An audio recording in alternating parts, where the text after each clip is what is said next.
Yeah, fantastic. All right, well, welcome, Yuma, everyone. Thank you for registering to participate in our Resilient Farming in a Changing Climate webinar number 5. Today's webinar is with Sam Trethewey from Tas Co down south in Tasmania, and the series of webinars that we've pulled together over the last 12 months or so, they're focused on supporting ACT farmers to adapt to climate, market variability, and to learn some new information about tools that are available, publicly available for everyone. So this is number 5, as I said. I'm Jenny Delandre from ACT NRM. I'm the Regional Agricultural Land Care Facilitator. So my role is funded by the Australian government through their National Land Care Program, and it's supported by the ACT government. And it's a fantastic opportunity to be working with my colleagues and, of course, the ACT and regional New South Wales farmers. So I wish to acknowledge the traditional custodians of the land we're meeting on today, the Ngunnawal people, and I extend that acknowledge to the various traditional custodians of the land you guys are all meeting on as well. I wish to acknowledge and respect their continuing culture and hang on, we're just a little bit of feedback going on here. Anyway, I think that might be all right. We'll give that a go. So I wish to acknowledge and respect their continuing culture and contribution they make to our society and our city, and acknowledge and welcome Aboriginal and Torres Strait Islanders who may be attending today's event as well. So today's guest speaker, Sam, will take us through the journey he and his wife, Steph, embarked on after making a change from a corporate city life to owning a carbon positive beef farm, working with nature, and a bit about their vision and their solutions to making a difference to climate change, amongst many other things as well. So I guess if you haven't participated in any sort of online forums, Zooms, Teams or webinars, there is the opportunity to put some comments in a chat function. Or a conversation bubble, which might be on your toolbars through Teams here. So just pop in any questions that you have as we're going along. If you also want to just let us know where you're dialing in from, maybe what sort of farming enterprise you might have. That's, it's always good to know where your audience are and what they're all about. So you can use that conversation function and we'll sort of have a look at that, and we'll have plenty of time for questions and answers at the end, and we can collate things for Sam as well. As I said before, we will be recording this webinar, and if you're having trouble with internet connectivity, sometimes just turning off your camera helps with connectivity, and if you can keep your microphones mute as well, that always helps things run a little bit smoother. It's probably about all you need from me. I'll hand over to Sam. Sam, as I said, is coming from Tasmania, and it's a fantastic, and we thank Sam for joining us this morning. So I'll hand over to Sam unless there's anything else I need to cover from my crew here in the team. Otherwise, Sam, it's all yours. Take it away. Cool. Can you hear me okay? Yeah. Gotcha. Awesome. Great. Well, yeah, thanks Jenny Lee, and thanks Mary for pulling this together. It's been a long time coming. I think we've been talking since June last year when we were in the depths of a very long and typical winter down here. So yeah, thanks very much. It's yeah, I really enjoy doing these things. I suppose from a regenerative point of view, people see us as leaders in the space, and we absolutely don't agree with that. We're just learners like everyone else, and we're always trialing and often failing, but yeah, picking up some great things along the way, and have surrounded ourselves with a great support base that I'll talk about. So yeah, we'll get cracking. I'm just going to share my screen now, so I'll just do that.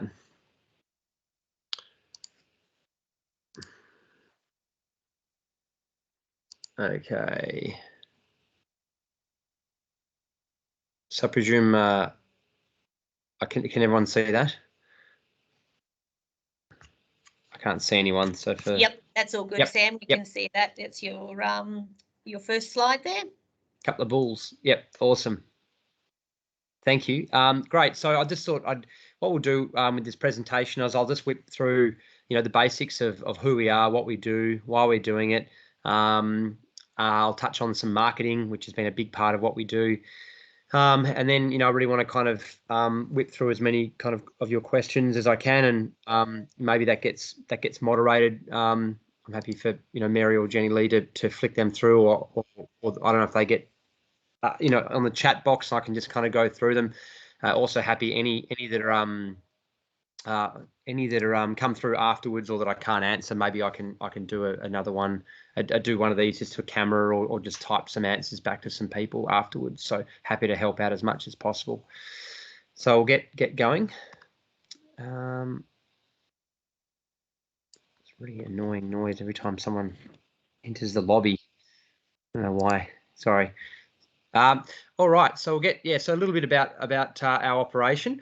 So I wasn't handed a family farm, but I wanted to kind of come back to farming. I grew up farming, and for a whole range of reasons. Unlike many of my mates that weren't given a $15-20 million asset and a multi-million-dollar business to take on, I had to try and build one. So from the idea to now, it's been about 4 years. We bought this original farm that I'm on now about 2.5 years, and we've since bought another 2 farms. Plus, we've secured some leases off a corporate farmer across the road and a few other locals in the area. We got up to about 2,500 cattle, but we've sold a fair few, and we're kind of sitting around the 1,500 mark. So we've grown very rapidly from zero to that in 2.5 years. We have 42 bulls, which I'll talk about why it is that we have so many bulls in a minute. Few acres under management there. Again, we've peeled that back a bit, but yeah, we're running all those cattle on that land. We had to raise working capital for our operations, again from nothing. So that's obviously for wages and repayments and all those good things.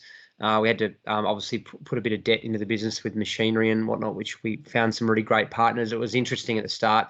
We still actually have no commercial finance in our business at all. And for those of you that don't know, that means we have no bank debt or any commercial debt in our business at all, which I really enjoy. The only time I get a bank statement to tell me what's in positive in our account. So we've then raised that for properties through a little bit of debt and through some investors, but the debt's obviously not with a commercial lender. We've had to raise for our cattle as well because, again, we didn't have anything. Like, we've not put $1 of our own money into this business. To date, we've had about $1 million in revenue, maybe slightly over, but we were just under 2 years without revenue, which is why we needed that $950K to prime the pump. And of course, if you're going to raise that kind of money, you can't do it for anything. And so we've given up 45% of the business in a shareholding, so we own 55%. So that's just a bit of a caption of the story to now from a data numbers point of view. The next slide is a bit slow. Here we go. So who we are. So that's my wife, Stephanie, and myself. So a little bit about us. Steph, Sydney girl, was actually a professional tennis player, studied and got scholarships over in the US, and then came back and started journalism. She spent 8 years as a journalist for Channel 9 and Channel 7 and NBN in Newcastle. I actually met her when she was with Channel 7 in Rockhampton. She actually interviewed me for a story, which is in Rocky. So it's where all great love stories start, it would seem. But so that's where we met. Funnily enough, she did a story on meat and beef branding and things like that, which is hilarious. And here we are doing this. So I myself grew up in Tassie. I worked on we on and off kind of family farms, but we actually lived in the city a fair bit.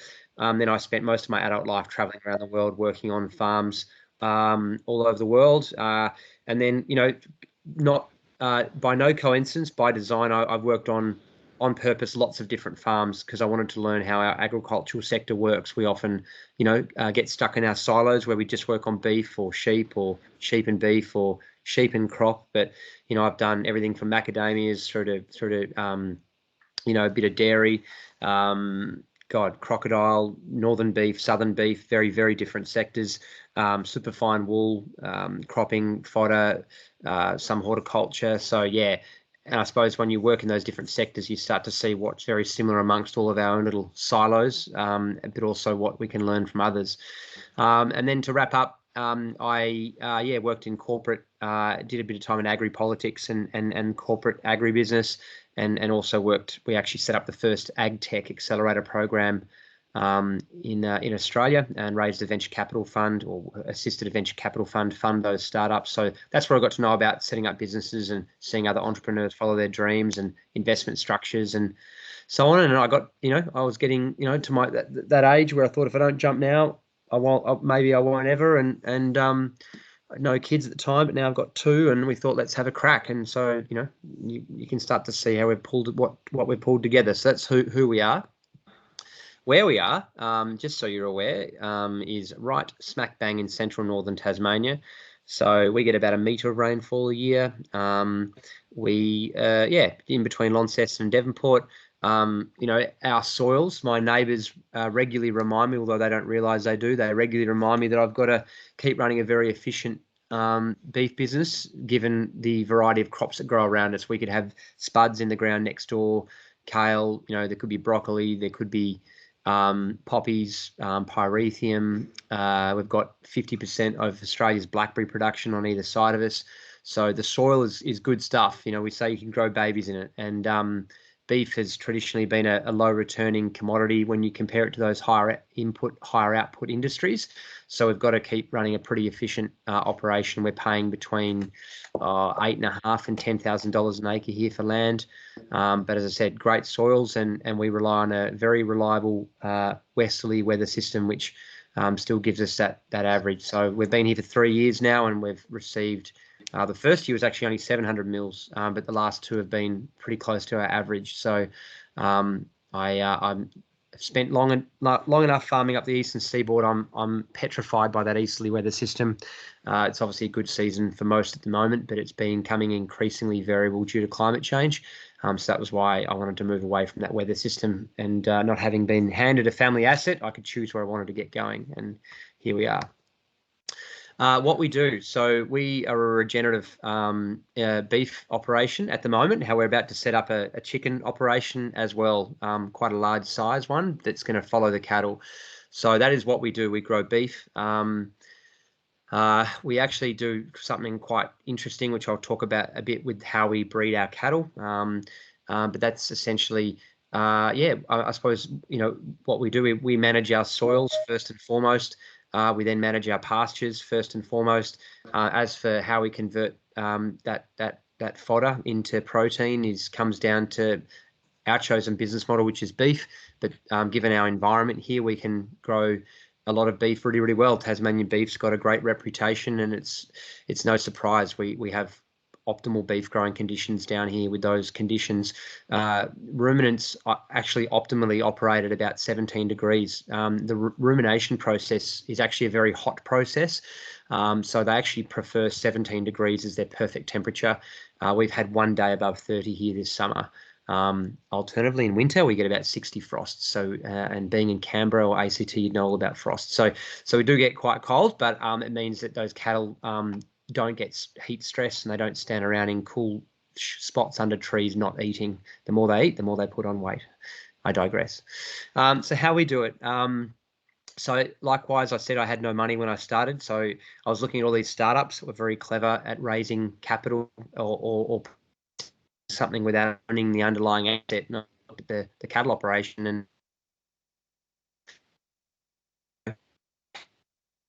certainly at startups, I know cliched examples, Uber, biggest transport company in the world, don't own a car.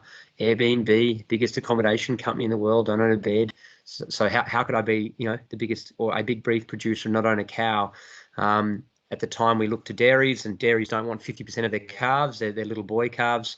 They either get shot as soon as they're born, to be candid and grim, or even worse, I think, is they kind of get strung out for 4 or 5 days and put on a bobby calf truck and sent to the meatworks, and then they get shot anyway. And it's a pretty average death, and I suppose, or process rather.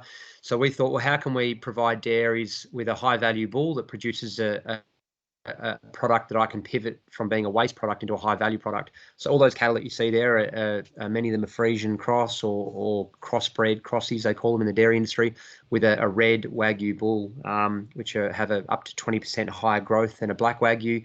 They mark a lot better on grass. And that's exactly what we do. We finish our cattle on grass. So we aim for about a 550 to 600 kilo animal we're getting at 2 years old, and they're half dairy. Which is pretty good. They're averaging about 0.8 a day, 0.8 kilos a day, and they're eating and marbling beautifully. So that's how we produce beef without owning cows. It's not without its complexities and problems, of course. We often have to rear our own calves. They're all hand-reared, so they're all generally fairly quiet and easy to handle. But as I said, from an immune system point of view and a bunch of other health issues, it's always a bit of a work in progress, given they've come out of dairies and they've been taken off their mums. We've worked out that mum does it best. So that's kind of how we do it. From a soil point of view, I suppose we're building data around everything that we do. Like, what frustrates me about the regenerative, or green side of farming, and the reason it has the reputation in many circles that it does is because there's all this anecdotal evidence, or oh, we did this, we did that, but they don't actually have the data. And I really believe in this system of agriculture. I really do. And I believe it is the future. And I believe that for us to start to produce food through these systems, for the predominant food suppliers to pivot into these types of systems, we need big money. We need, the big capitalist engine to do what it does best. And that's not going to take hold without data, without production data. As my old man says, kilos of beef produced per hectare. That's what's got to show, and comes back to gross margin per hectare. So everything from carbon levels through to blood tests, nutrient analysis of our cattle, through to obviously agricultural soil tests. We've got microbiology soil tests. We've got pasture composition soil tests, feed tests. All this we're aggregating, and a lot of it might be useless, but we are collecting it throughout our journey to show that over time we can produce perhaps as we can be as productive as a conventional farm, and we produce as much food. We don't use. I suppose another big reason is our beliefs around environment, climate change. And that there needs to be significant change, and we need to adapt to better systems. I suppose why we do it is because we believe that we shouldn't need to use an enormous amount of chemicals to grow food. The more and more I get into this space, I cannot believe that I farmed like I did for 15 plus years. I can't understand why we think that introducing chemicals into a natural system actually works or makes sense. And believe me, I've sprayed out a shit ton of Roundup and all the rest. I've spent years on quad bikes and big spray rigs spraying out, spray grazing, burning off, spray seed, you name it. But now we farm the way we do. I just can't understand why. I never made the conscious decision that I thought it would be right. I just did what I was told, and that's what you do. Now I look at the way we're farming, and we don't use, we do a little bit of spot spraying, like for blackberries and ragwort and in the odd tree line and places like that, but we don't boom spray our paddocks. We don't use Roundup to knock out crops anymore. And so I suppose there's a whole bunch of different things. I also believe that we have a catastrophic issue on our hands with climate change, and as Obama said, we're the first generation to feel the effects of it, and we're the last probably to do anything about it. And we need to store as much carbon and nitrous and release as little nitrous oxide, and store as much of that water vapor back in our soil. A lot of people don't realise that water vapor is actually the biggest greenhouse gas, but of course carbon gets a bad rap, but for a very good reason. So you can't burn coal and crude oil for 200 and something years and not start to feel the effects of it. That stuff came from the ground, and it needs to go back in the ground, and we can do that through regenerative practices. That all comes back to increasing the microbiology and life in our soil, which has a direct relationship with different types of plants, which comes back to our multi-species pastures. And I suppose I'm jumping around a bit here, but I suppose I'm hoping to kind of just do a nice solid brain dump for you for the next 5 or 10 minutes, and then we can do half an hour of questions. But I suppose why we do these things is essentially, to break it down, is a healthy soil relies on microbiology. And I suppose the best way to discern between conventional agriculture and regenerative systems or organic systems, biological systems, biodynamic systems, whatever it is that essentially conventional agriculture pays absolutely no time, regard, and I would even say respect to microbiology, right? Conventional agriculture is built on ag science, agricultural science, which is the study of nutrition, right? It's the study of your NPK and calcium and all those good things that we can get sold at the local farm supply store or via our local agronomist. And that's fine. We absolutely need nutrition. Don't get me wrong. I'm putting phosphorus out, but I'm just not using single super. I'm putting stuff out, but I'm not using synthetic chemical fertilizers. We absolutely need nutrition, but where there's a fork in the road is that regenerative or more natural systems place equal weight on microbiology, which is a study of soil biology, which is a very real science that you can study. Not so much just soil chemistry. So soil chemistry is your ag science and your conventional systems, nutrition-based systems. I believe that soil biology and that microbiology is as important as soil chemistry or soil nutrition.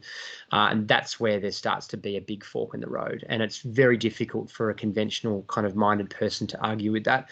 And so once we start enabling that microbiology, knowing that chemicals and,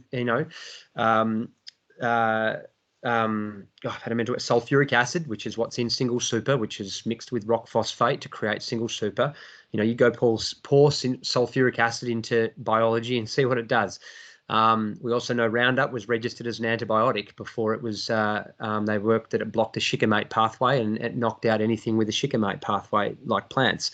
So we also know that Roundup knocks around our biology. So when we start thinking that we need microbiology, it starts affecting the way we choose to work with specific types of materials and chemicals and so on and so forth. And we know that increasing our microbiology can be done through increasing plant species. Each plant has its own fungi and its own bacteria that it likes to work with. So if you've just got a plain ryegrass clover base like we have here, you'll only have a certain set of microbiology.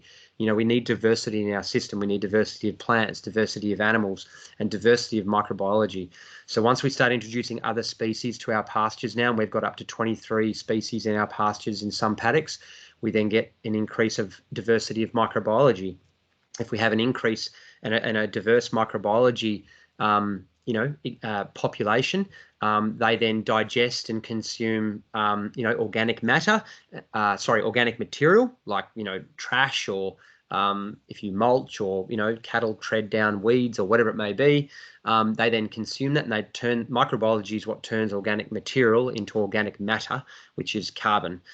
We also have other ways of storing carbons, but I don't want to give you a lesson in soil biology right now. Happy to answer any questions on that, but there's a few different ways we can get carbon in the soil, but through rotational grazing, through multi-species, and through reducing our use of harsh or synthetic inputs, we can significantly increase the rate at which we store carbon in our soils, to the point where once we're storing our 6 to 8 tonne a year per hectare, we can offset about 600 homes on only 400 acres on this home farm. So that's exciting. So there's one of the reasons that we do it. And then just to wrap up, I suppose, around, why we do it.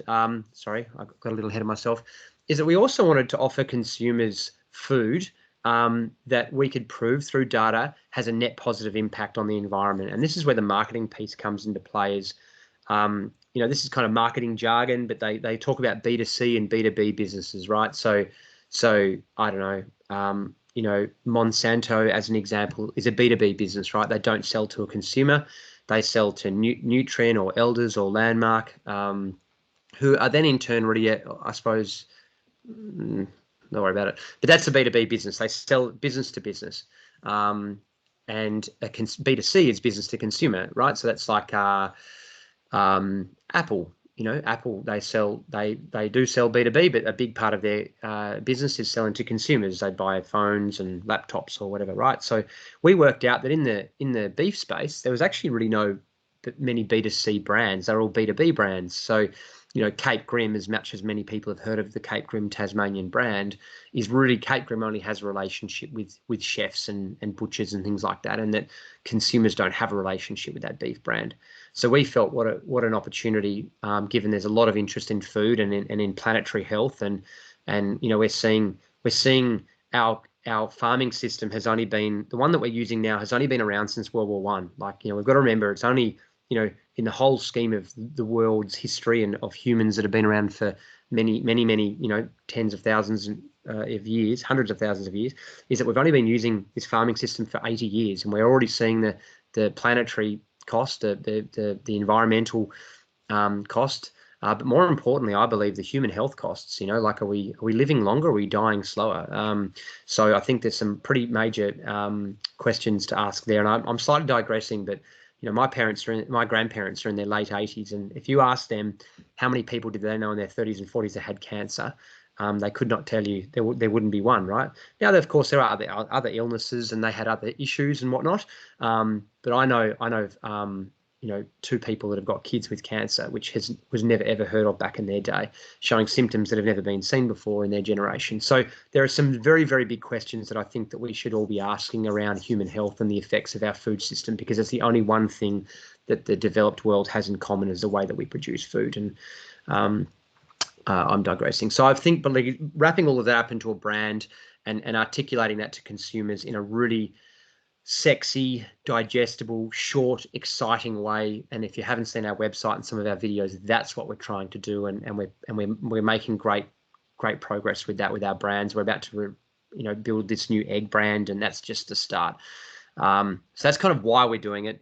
A few takeaways just to wrap up before some questions, is be prepared to kiss a lot of frogs. So that's from an investment space. No matter where you go in this space, I suppose all of this is uncharted waters.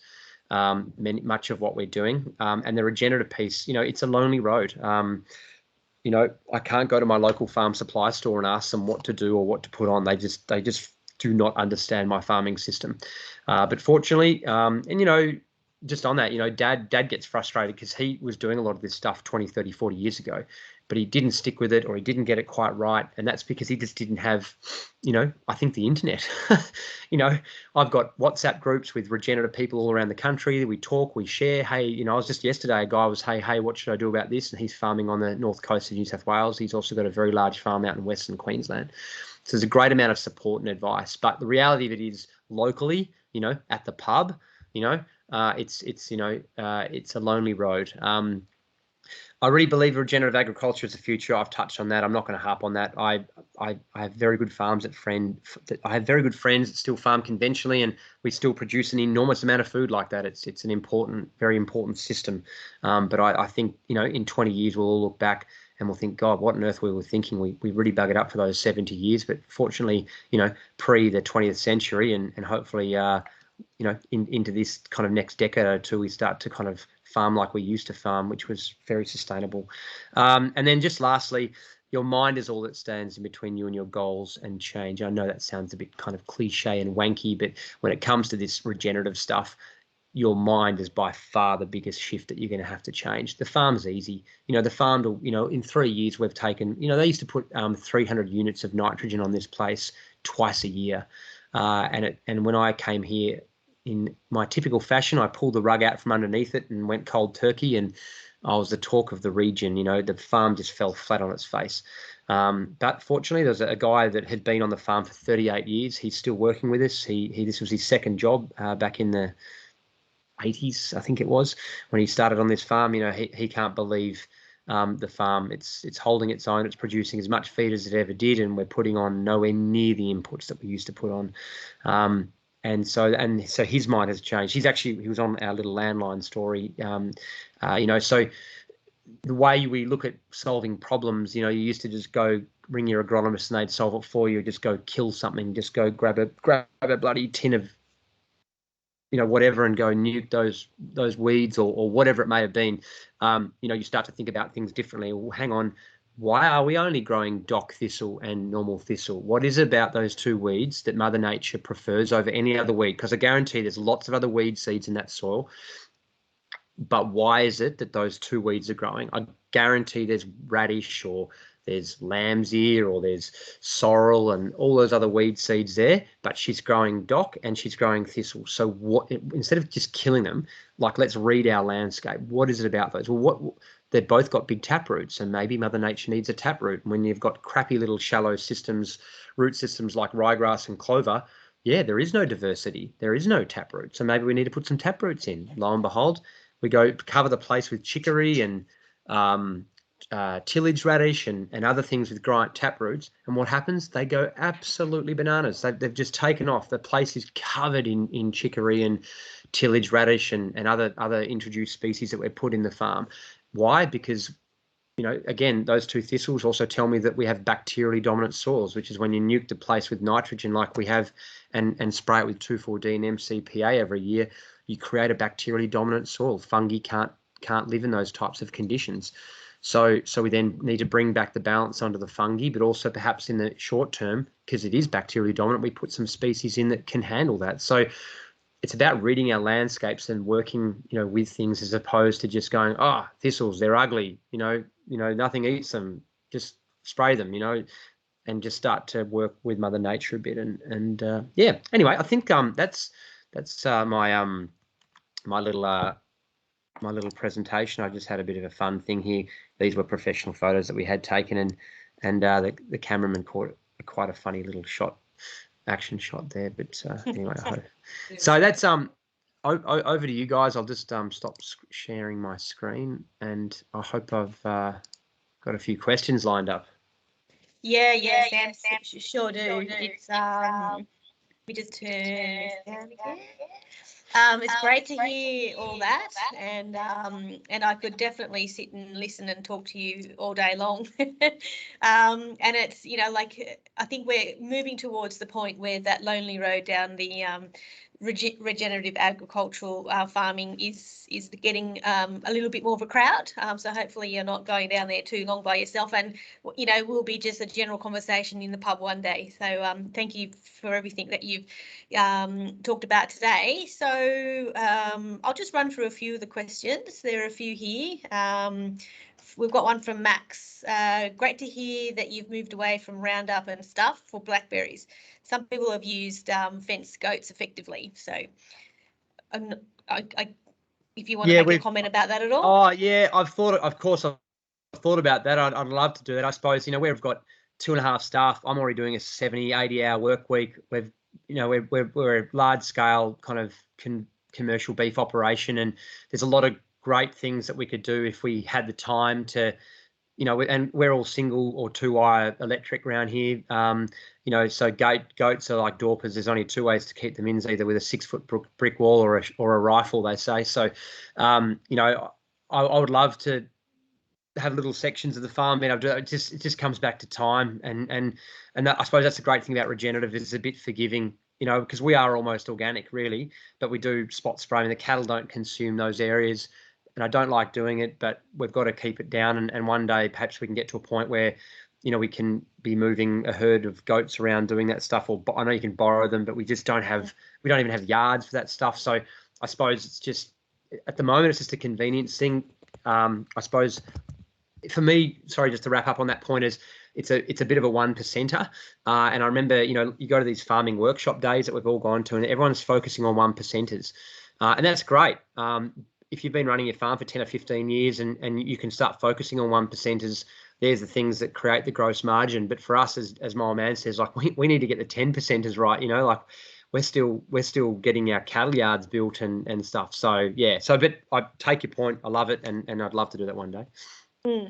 Fantastic, thank you. And Andy's also congratulating on your business model. What return do your investors expect? The 45%. It's a great question. I mean, look, you know, good farmers are getting kind of mid to high single-digit returns. You know, your average grazer might be getting 3 to 4% return, which is pretty average, I suppose, with land capital gain. Though, if you're a corporate farmer, you kind of, well, your capital gain in the last couple of years, 2 years, you'd be laughing, but, you know, usually you'd be hovering around a 10% overall return. I mean, our guys, fortunately, they've just been able to bunk some cash in, believe in what we're doing, and let's see how we go. It sounds like a great opportunity, but I suppose with the beef brand there and having more control down our supply chain, you know, it would be great to be seeing high single digits, you know, which is where your really, really good farmers kind of sit. But, you know, I suppose we're yeah, there's never been a kind of ironclad conversation around that, because we just didn't know. No one's ever really done this before with the dairy cross with the beef and the this and the that, and running a light balance sheet. And you know, with the regen ag, there's so many different variables. Like I said, uncharted waters that it was just to kind of, you know, generally the business model makes sense. Just get in there and see how we go. So. Yeah. Okay. And Marwan's also got a question here. From your experience, any figures offsetting methane emissions by your cattle through regen practices? So I've been looking at methane digesting bacteria, which we actually have in our swamp in low-lying areas. It's a very, very early, hard, difficult area of the world to understand. We actually have 2 cattle down with sea forest they're producing the red Asparagopsis seaweed. We haven't got that out in paddocks yet, and there's obviously some logistical issues with running that out. They only need 2 grams a day, so it's pretty difficult to manage consumption in a grass pastured-based system. Of course, Woolies and AACO and all these other guys that run big feedlots and dairies, it's very easy to administer 2 grams a day because they already manage their ration to the gram anyway. I don't believe in offsets. I personally, whilst we will be selling our carbon credits, for me, buying offsets and claiming to be carbon neutral is, to me, I reckon it's the biggest rort going. It's like paying someone to do the 40-hour famine for you. It just doesn't pass the pub test for me, as they say. So, you know, we'll sell our credits, but it's really, I don't care if we sell them, if we get money for them. We're using the most rigorous soil testing methodology for carbon that you can actually in the world. It goes down a metre. So yeah, I suppose we should be able to show that we're net positive. So we should be able to sequester more carbon than methane and all the other emissions of our business. Now, we are a very light. Our enteric methane's pretty good on this farm, given our breeding operation. We don't have to run. So when you account for the methane produced by for a kilo of beef, you've obviously got to take into account that you ran that breeder for a whole year as well. So it's all her methane plus the calf's methane, because we don't have a breeder. So we're already running a fairly methane light business. Tassie also has green power, like we're all 100% hydro down here and have been forever. So we don't burn coals for energy. So my power, the little that I use. So it's going to be exciting that we don't have a whole lot to offset as much as a normal operation anyway. Yeah. Right, where are we? Just another one from Max. Have you thought about moving away from beef and other introduced species and moving more towards those Australian endemic species like emus and roos that have a less soil compaction and are good with soil microbiome? Not really. I suppose beef's the second most consumed meat in the country, and next to chicken. And I think, you know, replacing one ruminant for another, you know, like roos, I mean, they may be lighter on the soil. I think if we manage our pastures and our grasses, in a kind of Allen Savory RCS type scenario, I think we can show that we're having an enormously positive effect on our environment. You know, we're going to be bringing in, I don't think, you know, they say it's as they say, it's not the cow, it's the how when we talk about, you know, damaging the environment. So I think we need to remember that. I think adding biodiversity is absolutely vital, which is why we're going to be bringing in chickens and chicken eggs and things like that. I mean, I'd love.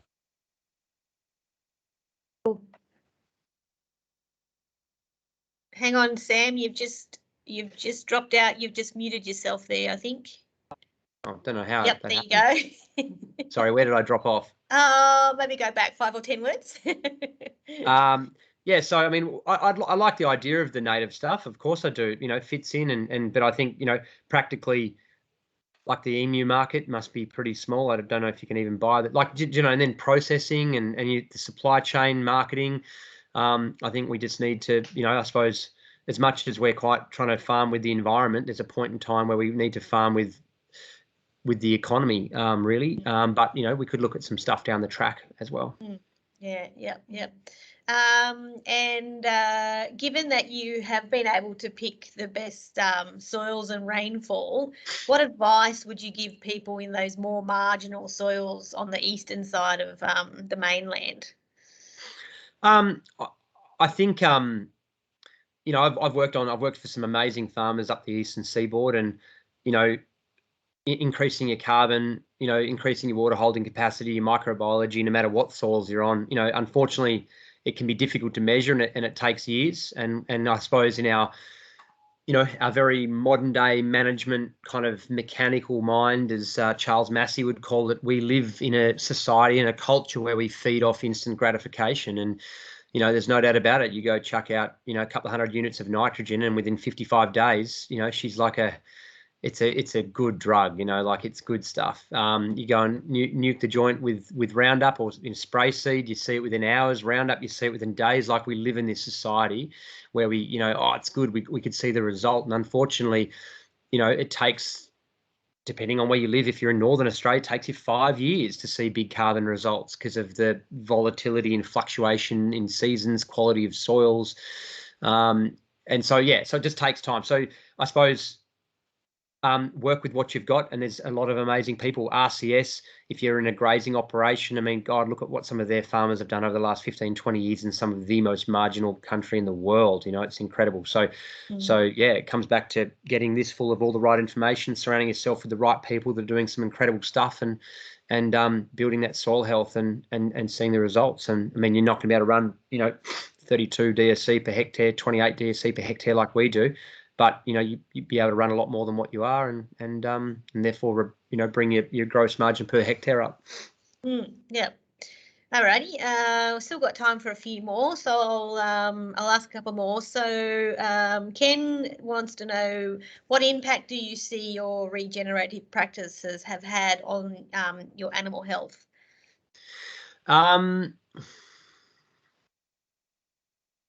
It's a hard one because our animals come in from dairies. They're young. They've had a pretty rough trot. They're only 3.5, 4 months old. They've been taken off their mum. They've been brought up by people. They've been given grain. They've been taken off milk. They've been taken off grain. Like, it's a really shitty time for them. So they have really poor immune systems, and it's been a massive grind for us to kind of get them up and going. So I can't kind of compare it in a way to like an average sheep or beef operation.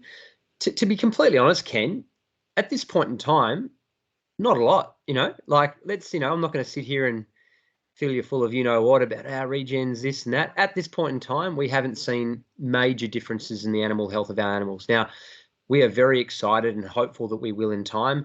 That's why we've been taking blood tests. I mean, you can't tell me when you're on a strict ryegrass clover diet and you start putting 23 other species of sunflowers, chicory, phacelia,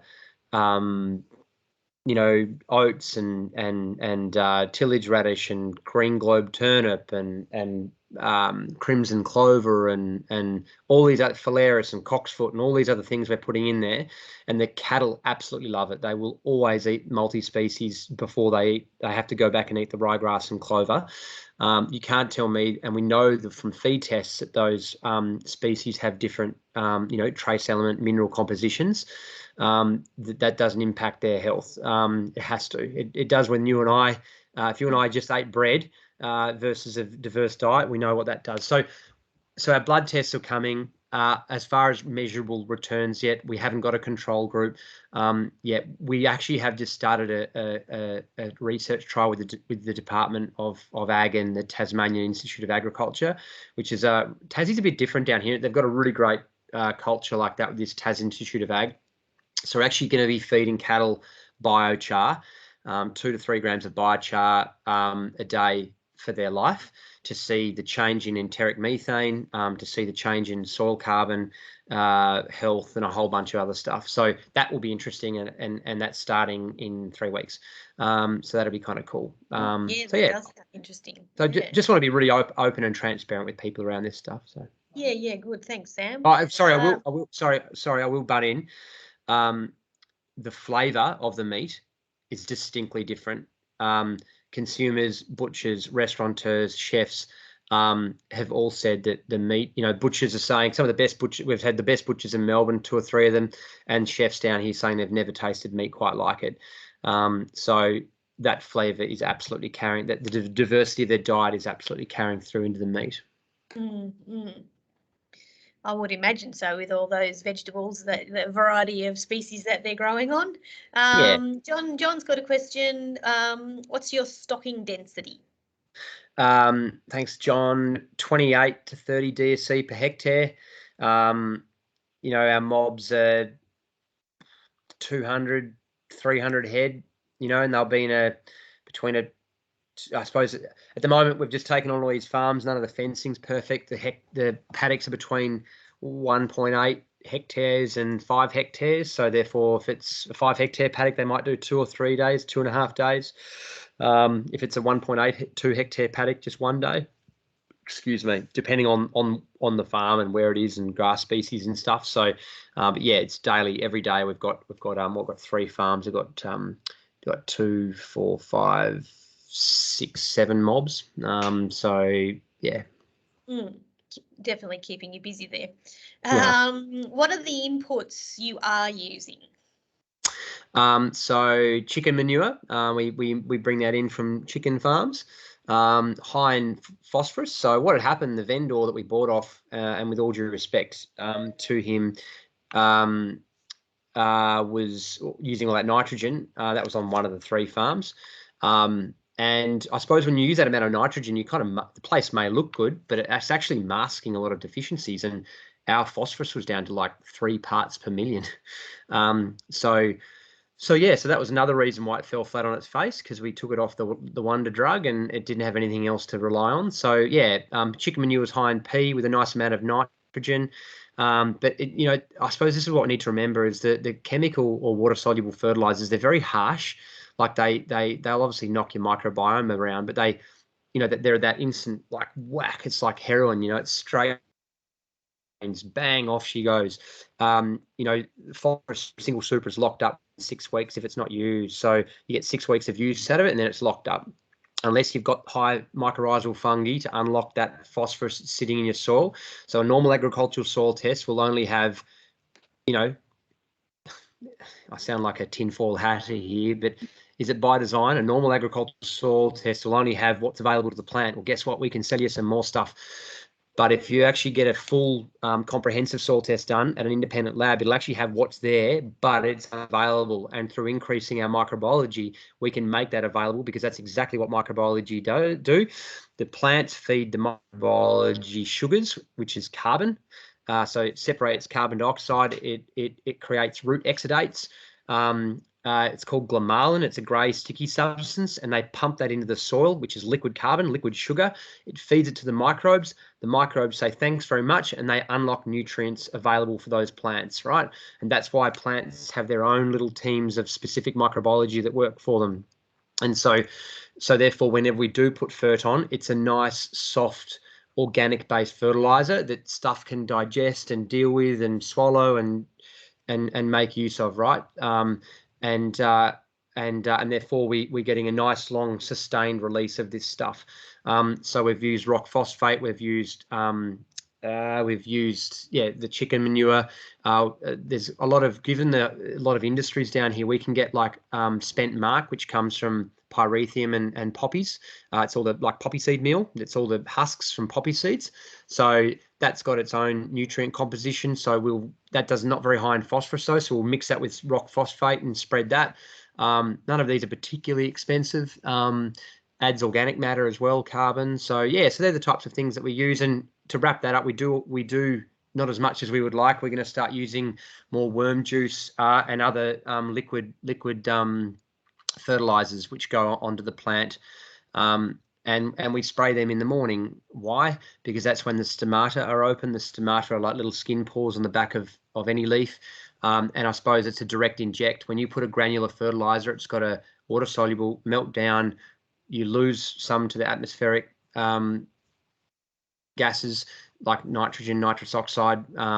Then it's got to go into the soil, and the plant's got to take it up. It's actually quite an inefficient way of getting it into the plant.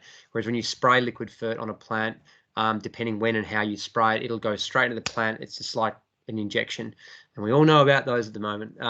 So you want to be keeping your plants triple vaxxed throughout the year, perhaps. But and just lastly, just an interesting little point. We do it really, really early in the morning, and that's when the stomata's open. It's when it's sucking in the dew and any moisture it can. And it actually the reason they open in the morning, you will not believe this. This is cuckoo stuff. They've done a lot of tests, it actually opens from bird song. So the vibrational frequency of birds is what actually makes stomata and other plants and flowers flower in the morning. So that's when we want to get it. As soon as those birds stop tweeting and the sun comes up and we start seeing things start to evaporate, that's when those stomata close up. So there's no point going and spraying your ferts on during the day at that point in time. So when it's nice and dewy, knowing that as soon as those stomata open up, if the dew's on there with the nutrition, it'll get sucked in. Sorry, I digressed there, but I hope you found it interesting. No, you're good. I like those digressions. There's definitely a fair few congratulations. Well done. Love the presentation in the conversation there too, Sam. So well done. A few more questions. Are you measuring and monitoring your soil microbiology? If you are, how? It's very difficult to do it accurately. We have had the Haney soil test done when we did the Savory Institute land to market baselining. You can also buy in paddock kits, which I think are about $300, and you can do a little test, and it tells you your bacteria. I'm pretty sure it does your bacteria and fungi ratio. So you want a 1-to-1 ratio. You want one bacteria for one fungi. But of course, the way and the types of grasses that we predominantly use, and of course inputs that we use, create bacterially dominant soils, which then has other knock-on effects. But they're not that accurate either. So yes, we are loosely through the tests that we do. I suppose, again, I hate to say it, we also look for anecdotal evidence, like the storage of carbon, how things are behaving, worm population, worm things, how well our biodiverse pastures are performing would tell you to believe if they're doing well. Well, then obviously the microbiology is quite active. So yeah, there's a fair bit of touch and feely type, arty stuff around that. The science is still catching up, and I mean, even soil biologists will tell you, they still, like, nearly half of stuff that they find hasn't even got a name yet. Like, it's still such an unknown part of our science area, which is, difficult. Radio, we've got Annie's got two questions here. So the first one is, do you sell beef direct, and what's the chicken operation you are proposing? No, about the beef yet. We just sell to or just sell them direct to butchers and restaurants and things like that.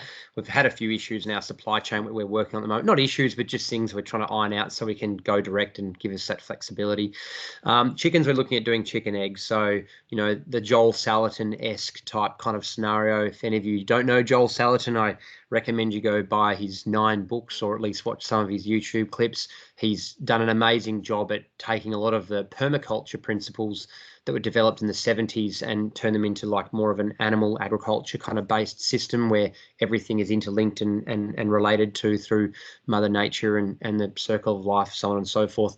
And so chickens actually have a really symbiotic relationship with cattle, with the way they spread manure, eat any of the insect larvae in the manure, and then chicken manure itself. I mean, I'm buying at the moment. Hopefully I won't have to soon, because they'll fertilize the paddocks through their own existence and we'll get the eggs. So yeah, so it's quite a large scale operation given the type of farming we'll be doing for chicken eggs. Brilliant. A few more questions, and we've got about 5 minutes to go, so we're good. Kimberly's got a couple of questions here as well. Thank you for the presentation. Question 1, what was some of the best resources you turned to when you were starting your journey in Regen Ag? And I can ask you the second part in a minute. Yep, I can see the question too, so which is brilliant. Good. No, you're right. Look, Charles Massey's book is amazing. I found it, with all due respect to Chuck, a bit of a sleeping tablet for a bit, but I held in there and it was well worth it. Nicole Masters, For the Love of Soil. She writes like you speak, and it's easy to read. Graham Sait, S-A-I-T. He is a Kiwi who's been in Australia for many years, based up on the sunny coast, runs a business called Nutritech Solutions, NTS, sells a heap of product, but has a great podcast, is equally passionate about agricultural health as he is human health, and he's got some amazing presentations on human health aspects of that come from our food system. And some of the stats and little facts that I've shared with you today have come out of Graham's mouth. So yeah, people like that will get you started, and you can start to understand some kind of basics. RCS, I mean, you know, one of the most underrated agricultural organisations in this country. You know, they're amazing if you've got any cattle or sheep you want to work with. And then the second piece, what are some of the challenges? Direct to consumer model. So we're just going to butchers and stuff at the moment. And the reason we haven't gone to direct to consumer is just that pick and pack. So I can get it into a box, but getting it packed and portioned, and then picking and packing, you know, because Joe Richardson, who lives in Cottesloe in Perth, has bought a fillet. Like, how picking that and packing it and sending it in couriers is just, like I said, we're still focusing on those 5 to 10%ers on the farm. So we've just been moving the product as best as we can. But to be honest, with the way beef prices are at the moment, it's I actually make $600 a head more selling it to a processor direct than by the time I process it, box it, distribute it. It's actually, it costs me $600 to do that a head. But we're doing it because that's what we believe in, and in time the beef price will come back and we'll be in front. But it's Ken's got, what's the methodology you're using for measuring carbon? So we use AgriProve. I think a few others also use this methodology now. AgriProve were the first and actually developed the methodology with the federal government, who is the only soil testing methodology to be acknowledged by the UN's Paris Agreement. So if any country wants to take carbon credits to the UN and say, hey, this is what we offset, if it's soil carbon, they have to be using this methodology. It goes down to a meter. It's tested by EAL labs at Lismore. It's the most rigorous. It's not just how they test, it's also on farm how they test. So random GPS locations get tested, and then next time it's random again. So it's a baseline of the farm you can't influence. And you know, I mean, some of these tests that are going around, they go test the same location, they only go down 10 or 15 centimeters. It's highly unsophisticated, and I believe that our carbon credits will attract a higher value in years to come because they'll be a more robust carbon credit, whereas these ones that don't have as good an integrity system around them will only ever be cheap as chips on the voluntary market. Yeah. What have we got? Time for a couple more, or? Yep, I've got an extra. I can go over an extra 5 minutes. Yeah. Okay. So have you found any issues with being labelled a regenerative ag farmer by your neighbours or community? You know, are you sort of known as the weirdo down the road, or is it sort of fairly well respected and understood in your area? It's absolutely not understood. I don't know if it'd be respected. I mean, there's had some people close to me that I know, neighbours, that have kind of coming around going, I think you're doing an amazing job. I still think there's generally a bad taste in people's mouth about it. You know, another Tasmanian farmer quite famously in the regenerative world says, well, if I'm not farming regeneratively, does that mean I'm degenerative? And yeah, you are. So, you know, and that's where this us and them bit kind of divide starts to happen. To be honest, I actually have no idea what people are saying because I don't listen. I just get on with, you know, my wife says, be ex-professional tennis player, let your racket do the talking. You know, if we're running 28, 30 DSC per hectare and our input cost is 30, 40% of what others are and we don't use any chemicals, you know, what do you say to that? So I just get on with it, and as I said, let my racket do the talking, and I just be around people I want to be around who are interested in what we're doing. If they want to bitch about me at the pub, that's their problem. So that's right. Yeah. I think you sort of mentioned about your rotating of the cattle, depending on the size of the herd. It's either sort of daily or every second day. Graham and Anne are just asking a question: how often do you rotate your cattle?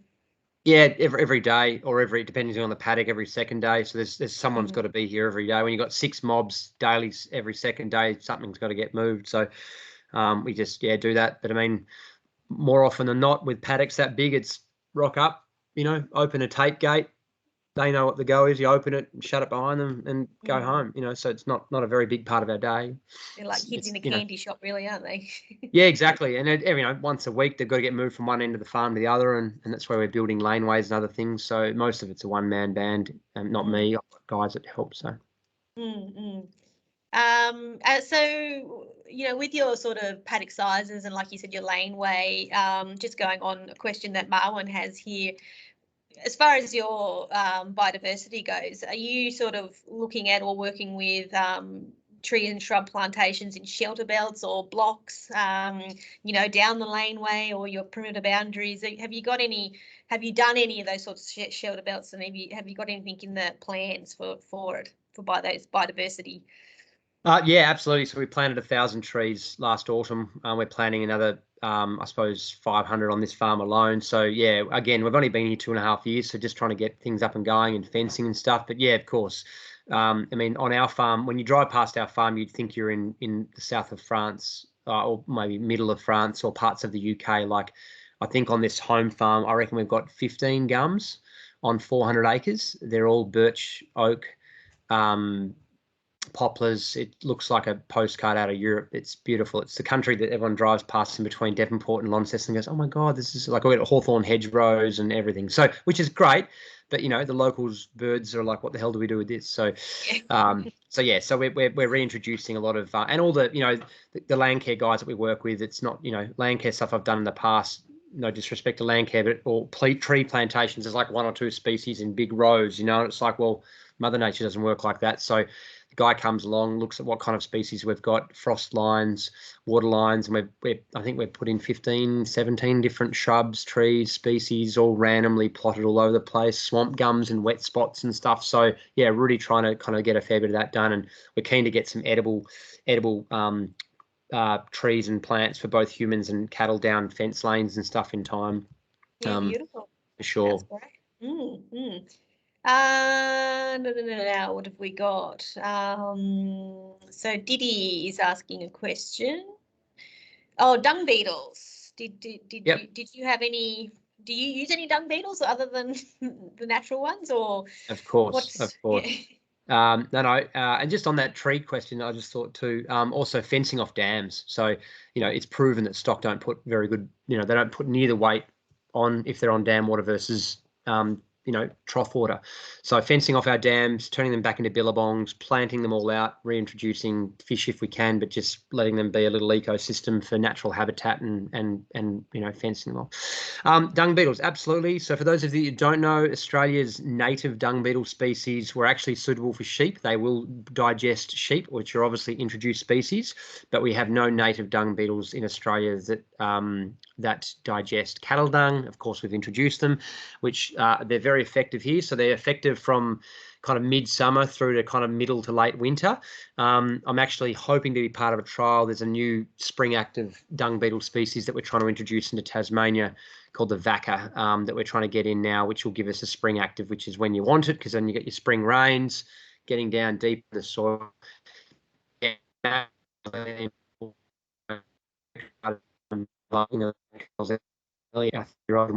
You know, the tops of cowpats and seeing the beetles scurry around. We've got 2 or 3 different types, so they're a big part of our you know, very favoured part of our operation, which got to go.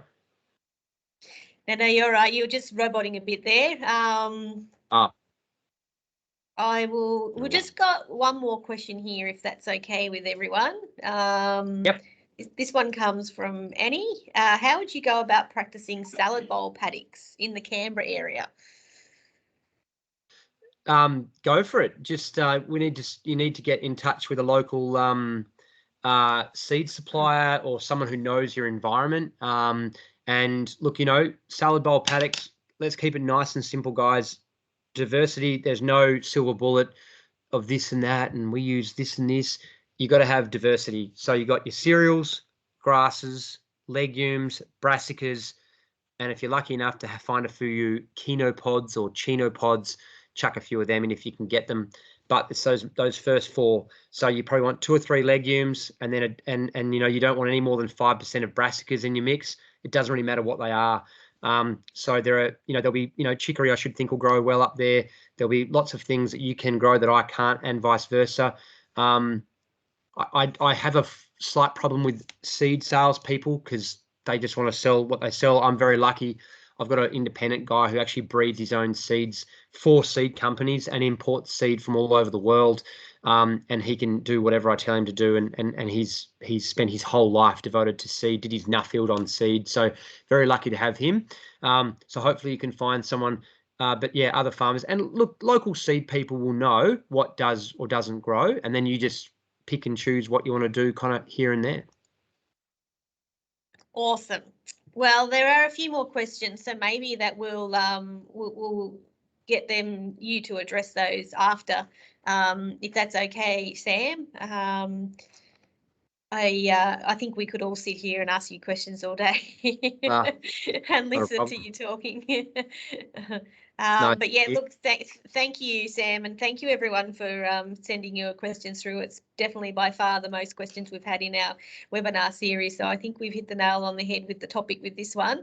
And I think your passion for your stock, your family and your land comes through. So thank you, Sam. It's been amazing. We will definitely post this webinar up after the event, and we'll also attach some of the Tas Agco links and your video series as well, so people can just catch up on your story as well. I think you mentioned a couple of books we'll put up in the response as well. So there'll be a correspondence coming out from the webinar for you all with a bit more information and the recording. But look, Sam, a massive thank you to you. Thank you to Anna and Mary, who also put this together. Of course, it wouldn't be possible without the funding through the Australian government NLP program, National Land Care Program. So we thank them for that. And watch this space. We'll have some more webinars coming, hopefully in the near future. Really appreciate everyone's time today. I know we've gone over a little bit, but I think it's all been worthwhile, and we'll definitely try and address those questions that we didn't get to today in the webinar. So thank you, everyone. Thank you, Sam. Thanks very much. See you later, everyone. Bye.